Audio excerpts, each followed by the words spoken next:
maa ngi leen di nuyu di leen ziar maa ngi tudd Rokhaya Gueye nekk membre ci association bi Naatal sa Gox en même temps tey maay point focal bi fii nii au niveau de quartier Diamalaye nga xamante ne fa la ñuy amal tey journée de reboisement bi ñu ngi remercier képp ku fi teew di remercier le sergent Boy ci collaboration sergent Bodian autant pour moi pour sa collaboration depuis la première année di remercier aussi presse bi nga xam ne tamit moo fi teew accompagner ñu di remercier aussi le président du conseil de quartier qui est là aussi avec nous avec membre bureau di remercier tamit le délégué mi ngi fi woon sànq mais di nga ko mujj libéré ndax ka mag la te activité bi dafa xaw a metti ak képp kuy acteur de développement environnement tamit ñu ngi leen di remercier ñi fi teew ñëpp li ci mel ni ñoom tonton Omar Diallo tonton Tidiane su ma limee damay juum mais su ma limee ñoom ñaar rek daanaka presque lim naa ñëpp di rafetlu tamit initiative bi parce que ñëpp xam nañ ne reboisement dafa nekk lu am solo dina la naatal sa gox dina permettre nga am un meilleur cadre de vie mu nekk lu am solo di ñaan yàlla li ñuy def tey ñu mën di ko def ay année chaque année muy gën di am ay innovation incha allah ñu ngi remercier ñëpp man nag dama mënewul wax donc maa ngi yemale kàddu yi fii. ci journée tey bi andi nañ 41 pieds je pense que 40 la ñu andi moom la ñu jël tey tasaare ko ci biir quartier bi bëgg ñëpp bénéficier bëgg suñu sañoon fu nekk ñu def ko fa mais comme nombre bi dafa xaw a restreint daanaka dañoo xool zone bu nekk rek lu ñu fa mën a samp ñu samp ko fa di ñaan tamit population bi biñ ko defal tamit ñu xam lan mooy njëriñam. am ci toppatoo surtout suivi bi ñu toppatoo ko bu baax di xëy di arroser bu ko defee njëriñ liñ parce que dañoo gis ne verdure bi dafa xaw a kii wàññeeku gis nañ ne bu ñu reboiser dinañu amal njëriñ parce que ñëpp xam nañ ne garab dafa am solo ci dund nit bu la mayul ker di nga ci mën di jariñu pour faju wala par rapport ak pollution beeg yooyu yëpp dina am lu bari lu mu ci mën a wàññi looloo tax ñu def. waaw maa ngi tudd Adjuma Ndiongo nekk président conseil de quartier bi en plus am na beneen casquette je suis environnementaliste de formation donc moo tax activité bi nekk activité pour man une activité phare pour Diamalaye dans le quartier de Diamalaye donc ak solo si mu am mais avant loolu. Je tiens d'abord à remercier Naatal suñu gox représenté par monsieur Thiam di remercier également Rokhaya nga xam ni initiative bi mooy point focal zone bi mais initiative bi da ko am mais da ko conduire ak professionnalisme depuis le début ba tey ñuy def action bi di gërëm aussi sama équipe bi nga xam ne nekk nañ fi j'ai le président du conseil de la commission environnement j'ai les personnes ressources Alé Sall les personnes ressources comme Omar ak Tidiane Diop j'ai aussi également Diouf nga xam ni mooy adjoint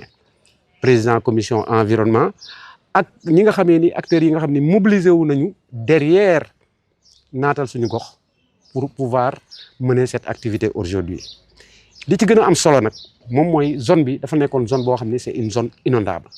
après les inondations garab yi ñu fi amoon yëpp dañu naax saay tey jii bu ñu ñëwaatee di régénérer waat paysage bi nga xam ne amoon nañ ko fi jadis donc on ne peut faire que applaudir et remercier en fait l'organisation qui a eu l'idée de faire waaw mbootaay bi nga xamee ni moom am xalaatu taxawal lii nga xamee ni moom la ñuy wax reboisement beneen aspect bi moom mooy reboisement dafa am solo ñun dañuy def pollution à chaque fois mais bu ñuy def pollution war nañ mën a fexe ba compenser maanaam wut ay pàccal bi reboisement nekk na ci lu am solo ndax garab boo jëmbat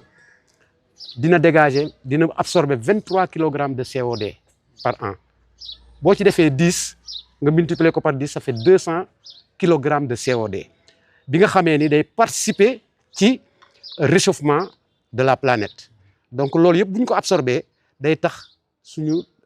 environnement gën a am suñu alam gën a am solo gën a baax donc je tiens vraiment à remercier tous les acteurs muy les groupements de femmes muy les acteurs yi nga xamee ni associatifs l'imam le délégué de quartier qui s'est déplacé malgré maladie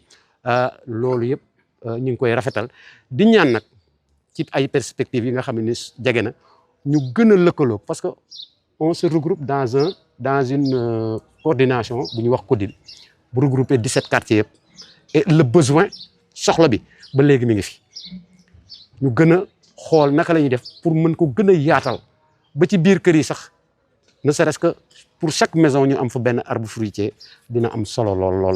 lool dina tax ñu gën a aar suñu alam. Une fois encore, je remercie l'ensemble des acteurs qui ont contribué à cet événement-là. Ñi nga xam ni fexe nañ ba événement bi nga xam ni moom lañ taxawaloon dugal nañ ci seen loxo ba mucc ayib. Une fois encore,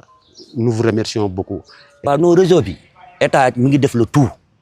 mais dafa laaj toj ay kër parce que kii drainage ay ruq lañ jaar ruq ba arrivé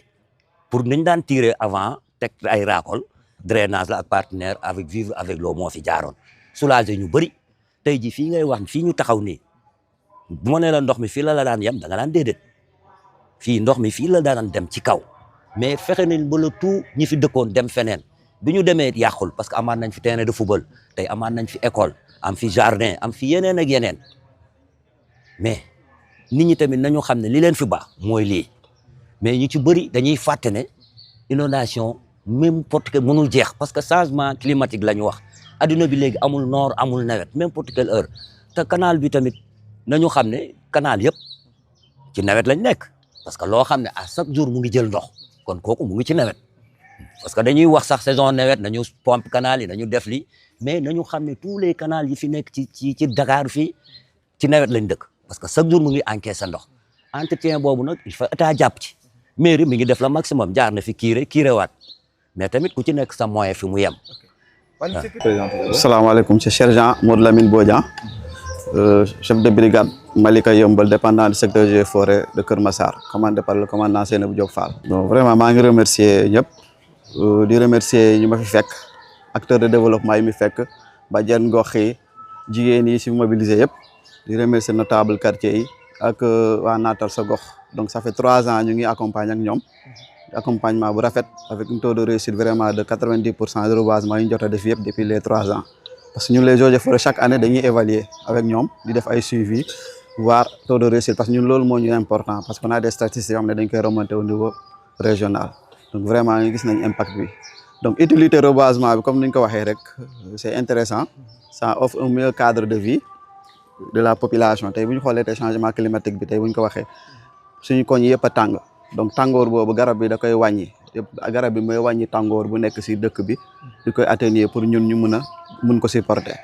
Y a aussi l'oxygène meilleur cadre de vie santé publique parce que bu ñu xoolee suñu dëkk waaye dafa polluer te boo xoolee pollution bi bëri na comme gars yi ci bëri wax nañ ko fi boo xoolee dañuy naan garab bi lu muy absorber ci nombre de carbone de séquestration de carbone donc cette utilité seulement rek la santé bu muy may rek loolu am na ci solo parce que mooy séquestrer carbone bi mu may ñu oxygène bi ñun ñu mën a dund suñu dund kon cela veut dire ñun on peut pas vivre sans l'arbre parce que arbre bi tey bu mënul wàññi tey pollution bu nekk nii ñun suñu dund dina jafe fii suñu santé dina jafe boo xoolee ñu ci bëri dañu am problème des fois jafe-jafe ay problème respiratoire asthmatique yi tout ça mais garab bi day atténuer loolu noonu hormis ça aussi meilleur cadre de vie boo xoolee tey nga xëy di xool rafetaay garab bi nu mu verte chaque jour yaa ngi xëy di xool garab bi donc loolu ça te procure day wàññi sa stress donc boo xoolee tey stress bi bokk na loo xam ne moo ñu gën a feebarloo ñun ñi ci boppam donc banlieue bi loolu bu ñu ko mënee lutter ñu am benn meilleur cadre de vie ça va nous permettre ñu mën a épanouir tout le monde mën a épanouir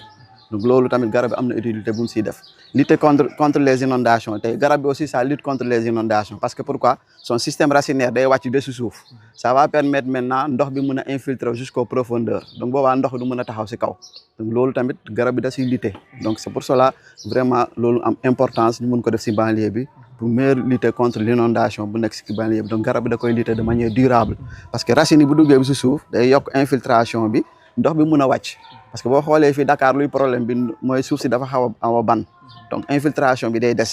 donc moo tax banlieue bi di am problème inondation di xew donc. waaw salaamaaleykum mbokk yi ñu ngi nuyu ñëpp man la Babacar Thiam coordinateur du programme Naatal sa gox. programme Naatal sa gox mooy lan. programme Naatal sa gox ñu ngi ko initié en 2024 donc ren mooy suñu 3e édition mu nekk programme bi nga xam ne dañuy yëngu ci wàllu environnement cadre de vie. dañoo seetlu département de Keur Massar li mu manqué ay garab tàngoor wi te sonal doomu aadama yi te aussi daf nekk zone yu bëri inondation nga xam ne garab day contribuer lu am solo ci loolu mooy wàllu environnement wàllu cadre de vie ak wàllu inondation yi jël initiative vraiment andi programme bi depuis 2024 di ko def dans des quartiers différents. ci zone 52 de manière générale mais ñëw fi vraiment fekk suñu point focal président Rokhaya Gueye di aussi nuyu waa zone 52 yëpp bàyyiwuñu kenn conseil de quartier bi le président monsieur Adjouma ak Ali suñu frère yoolu wàllu environnement di nuyu imam bi délégué de quartier yëpp di leen vraiment jaajëfal quartier jàmmale ak quartier ci topp yëpp vraiment def na li ñu mën daal tey andi quelques pieds vraiment planté ko ànd ak eaux et forêt département Kër Massar mooy suñu partenaire officiel bi nga xam ne tey bi ñu tàmbalee programme ba tey ñu jox garab ñu koy reboiser ci les quartiers différentes mais may leeral que Naata sa Gox projet bi nga xam ne suñu yéene mooy wër Sénégal en tout cas dañ ko démarré ci département Kër Massar ak département de Rufisque. Cette année on a un programme de 8 journées tey lañ ko démarré le 14 juin danañ def incha allah activité ba le 20 septembre incha allah dans les 2 départements Kër Massar ak Rufisque. waaw li ñuy wax rek mooy xam nga jëmbat garab jafe na jafewul ndax tey mën nañ na jafewul mooy acte bi xëy na da nga ñëw jëmbat garab teg jafe na ndax ñi koy jox tey liñ ciy daj xam nañ coono yi eaux et forêt boo xool garab de pépinière bi ni ñu koy planté bi muy am une semaine ba tey mu taxaw ay 8 mois 7 mois nga jox askan ñu reboiser ko loolu yombul mais li gën a jafe mooy suivi bi li ñu wax askan wi ñu fexe ba garab bi am suivi ñu toppatoo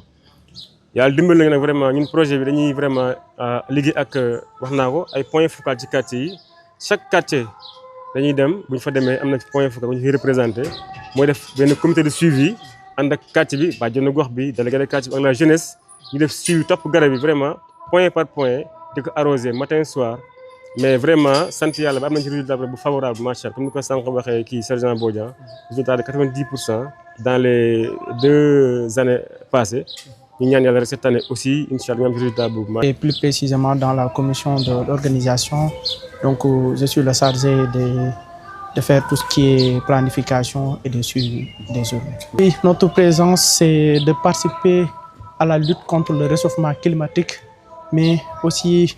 de faire des sensibilisations parce que comme vous le savez, pour ne pas dire Sénégal seulement, mais Afrique de manière générale, nous ne représentons que 4% des émissions de CO2,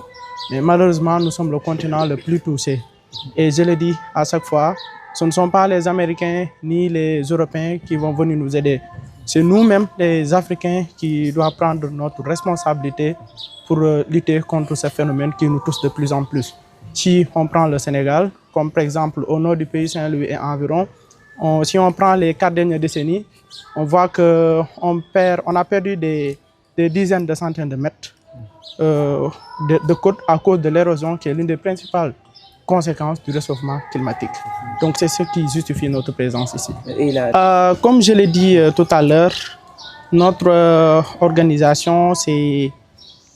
de rappeler la population de venir, de participer à la lutte contre le réchauffement climatique qui nous touche de plus en plus, mais aussi de participer à la verdure de notre pays. Parce que, comme on le constate, depuis les années 60, Dakar, ici, on construit sans faire des reboisements. Et c'est ça qui est un peu malheureux. Oui, l'initiative de l'année, c'est de faire le maximum. Comme aujourd'hui, nous avons réussi à planter plus de 40 arbres. Et si on prend les 2 dernières années, nous avons planté plus de 820 pieds, malgré les difficultés techniques et financières. Donc je vais profiter même de cette occasion pour lancer un appel solennel au gouvernement et à tous les acteurs de venir nous aider parce que ce qu'on fait, ce ne sont pas pour nous, mais c'est pour l'ensemble de la population sénégalaise. Donc je peux dire qu'on est au service de la nation. Ma question, c'est aussi d'appeler et en tout cas lancer un appel à la population de veiller à la verdure, mais aussi de participer au développement. Et les zones d'intervention? Les zones d'intervention. Intervenir tout simplement dans la banlieue ou dans les régions? Non, notre objectif c'est d'aller partout au pays. Mais comme je l'ai dit tout à l'heure, nous n'avons pas encore eu les moyens nécessaires pour sillonner le pays. Actuellement, nous nous limitons seulement dans les 2 départements de Rufisque et Kër Massar. Et est-ce que vous faites le suivi aussi par rapport aux activités que vous avez? Oui, on fait le suivi avec les comités de quartier. Bientôt, nous allons installer une commission qui sera chargée des planifications et de suivi. Parce que ce qui est important, ce ne sont pas les reboisements seulement, mais c'est le suivi. Et aussi inciter la population, eux aussi, à nous aider. Parce que nous aussi, on ne peut pas faire le suivi. Ce que nous pouvons faire, c'est de les sensibiliser à faire